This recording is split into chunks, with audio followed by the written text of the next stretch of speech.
Assalamualaikum warahmatullahi wabarakatuh. Sebelumnya perkenalkan, nama saya Rizkyani Karimah dengan NPM 0623016191. Saya merupakan mahasiswa dari program studi Kesehatan Masyarakat Fakultas Ilmu Kesehatan Universitas Pekalongan. Di sini saya akan bercerita tentang pengalaman kepemimpinan saya dengan tujuan untuk memenuhi tugas mata kuliah Kepemimpinan dan Berpikir Sistem Kesehatan yang diampu oleh dosen mata kuliah yakni Ibu Dr. RR Vita Nurlatif SKM MKes.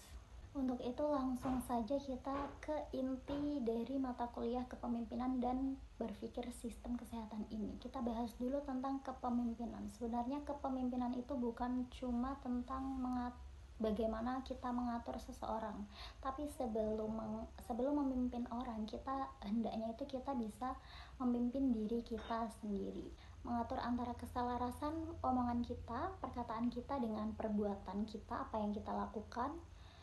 Tentunya kita harus punya kemampuan emosional ya, yaitu memahami emosi diri kita sendiri dan orang lain agar tercipta suatu hubungan yang efektif. Nah, maka dari itu kita harus memimpin sesuatu itu dengan cara berpikir secara sistem agar semuanya itu teratur, tertata dengan rapi sesuai apa yang kita inginkan ya. Pengalaman kepemimpinan saya itu adalah, kita ke latar belakang saya dulu ya. Di semester 3 itu saya mencoba masuk ke dalam organisasi mahasiswa yang di tingkat program studi ya, namanya itu HMKM, ya ini merupakan Himpunan Mahasiswa Kesehatan Masyarakat. Di situ saya ditugaskan menjadi anggota divisi advokasi yang di dalamnya itu terdapat banyak sekali program kerja yang berupa event-event ya, yang dari public health sendiri itu ada basic training of public health, ada intermediate training of public health, dan ketika event pertama yang basic training itu namanya itu BITOP, itu saya ditugaskan menjadi ketua pelaksana. Di situ saya bingung kan, karena kan sebelumnya gak pernah sama sekali saya memimpin suatu hal, memimpin suatu organisasi. Saya belum pernah jadi ketua apapun, bahkan itu ketua kelas saya pun belum pernah. Di situ saya bingung, saya tanya-tanya ke ketua HMKM-nya, ke kepala divisi advokasi itu sendiri, apa sih tugas jadi ketua pelaksana suatu event itu apa. Terus mereka cuma bilang bahwa jadi ketua pelaksana itu ya tugasnya cuma mengkoordinasi. Dan di situ saya bingung dong, maksudnya mengkoordinasi itu apa. Oh, ternyata setelah 1 minggu berjalan, 2 minggu berjalan, ya kan dalam suatu event kan pasti dibagi persinya ya, itu ada si dokumentasi, si konsumsi, si acara itu sendiri ya. Saya masuk ke dalam semua grupnya. Saya di situ tugasnya sebagai mengingatkan agar semuanya itu berjalan sesuai keinginan kita ya. Si dokumentasi, membuat poster, membuat apa untuk iklan, kita harus selalu mengingatkan agar sesuai deadline-nya ya, agar mereka itu nggak telat-telat.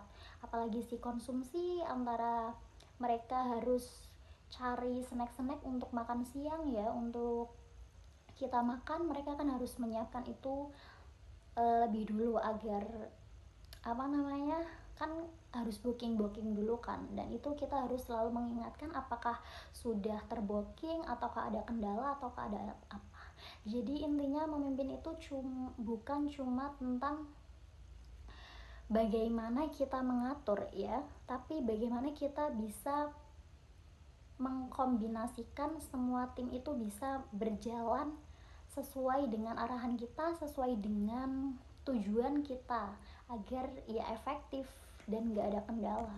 Ya tentunya menjadi ketua pelaksana itu ada plus minusnya ya, dan minusnya yaitu kita harus berpikir bagaimana kita mengarahkan orang-orang, teman-teman kita yang masih seumuran, dan tentunya makin sulit ya ketika kita seumuran dan kita harus mengatur teman sebaya kita, itu lebih sulit daripada kita mengatur seseorang yang lebih muda ya. Dan plusnya itu namaku tertulis sebagai ketua pelaksana di sertifikat peserta ataupun sertifikat panitia. Di situ plusnya sih aku merasa senang ya, karena namaku tercatat.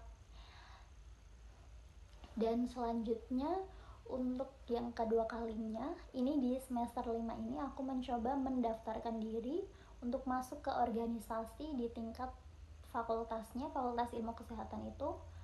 Dan aku dipilih sebagai kepala divisi advokasi lagi di badan eksekutif mahasiswanya di Fakultas Ilmu Kesehatan. Di situ aku juga bingung, aku tanya ke ketua BEM-nya ya. Di situ aku harus apa, jadi ketua tuh aku harus apa, karena kan aku bingung kan.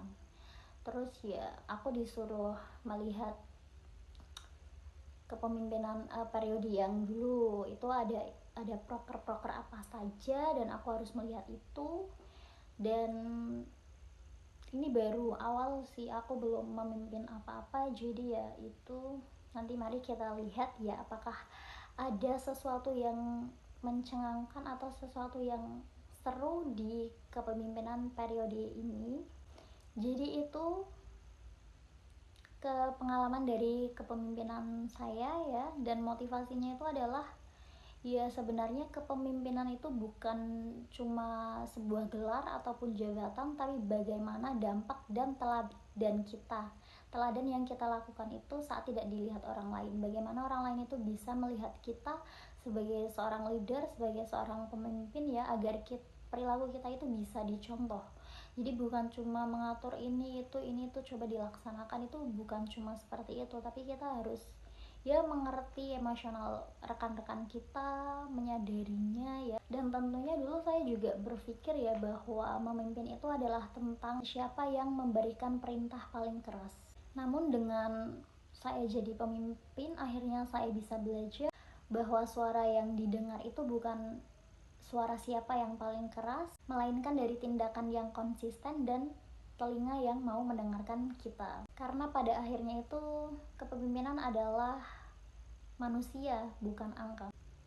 Dan sekian dari aku, cerita pengalaman kepemimpinan aku. Semoga para pendengar, para penonton bisa termotivasi dari kepemimpinan aku sendiri. Sekian dari aku. Wassalamualaikum warahmatullahi wabarakatuh.